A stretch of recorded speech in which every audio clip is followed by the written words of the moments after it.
بسم اللہ الرحمن الرحیم۔ یہ وہ عثمان ذو النورین رضی اللہ تعالیٰ عنہ جنہوں نے اپنے مال و دولت، اپنا سرمایہ اپنے آقا و مولا کے اشارے آبرو پر بار بار اللہ سبحانہ و تعالیٰ کے راستے میں لٹایا۔ حضرت سیدنا عثمان بن عفان رضی اللہ تعالیٰ عنہ سادگی اور تواضع کا ایک بہترین نمونہ تھے۔ ہر مشکل وقت میں آپ نے اہل اسلام پر بے دریغ خرچ فرمایا۔ سیدنا امیر المومنین خلیفہ سوم کا نامی اسم گرامی عثمان بن عفان بن ابی العاص بن امیہ بن عبد الشمس بن عبد مناف ہے۔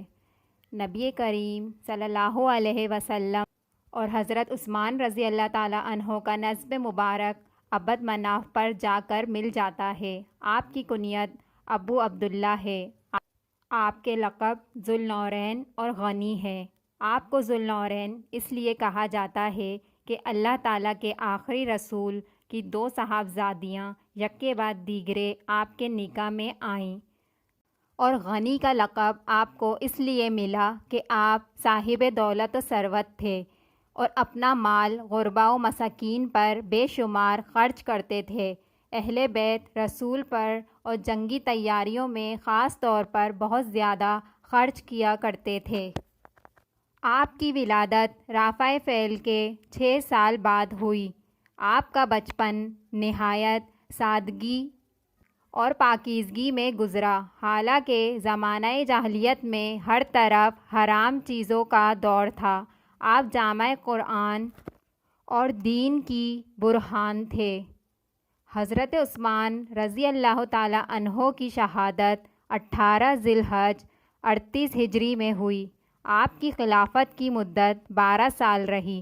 شرپسند آپ کو خلافت سے دستبردار کر دینا چاہتے تھے۔ آپ رضی اللہ تعالیٰ عنہ نے خلافت سے دستبردار ہونے اور ان کا مطالبہ ماننے سے انکار کر دیا، جس کے بعد وہ لوگ باغی ہو گئے۔ حضرت عثمان کو اس حال میں شہید کیا گیا کہ 40 دن تک آپ بھوک اور پیاس کی حالت میں رہے۔ دشمنوں نے ان کے گھر کا پانی تک بند کر دیا تھا۔ حضرت عثمان پر جب حملہ ہوا تو حضرت امام حسن، حضرت امام حسین اور حضرت عبداللہ بن زبیر اور دیگر لوگ باہر پہرہ دے رہے تھے، پر دشمن پچھلے گھر کی چھت ٹاپ کر آپ رضی اللہ تعالیٰ عنہ کے گھر میں داخل ہوئے۔ شرپسندوں نے تلوار چلائی تو آپ اس وقت روزے سے تھے۔ جمعے کا دن تھا، عصر کا وقت تھا۔ آپ قرآن پاک کی تلاوت کر رہے تھے۔ آپ رضی اللہ تعالیٰ عنہ کے خون کے چند قطرے قرآن شریف کی آیت فَسَيَكْفِيكَهُمُ اللَّهُ پر پڑھے۔ آپ رضی اللہ تعالیٰ عنہ جمعے کی شب میں مغرب و عشاء کے درمیان بقیع شریف میں مدفون ہوئے۔ آپ رضی اللہ تعالیٰ عنہ کی عمر 82 سال کی ہوئی۔ آپ رضی اللہ تعالیٰ عنہ کے جنازے کی نماز حضرت زبیر رضی اللہ تعالیٰ عنہ نے پڑھی اور انہوں نے آپ کو دفن کیا، اور یہی آپ رضی اللہ تعالیٰ عنہ کی وصیت تھی۔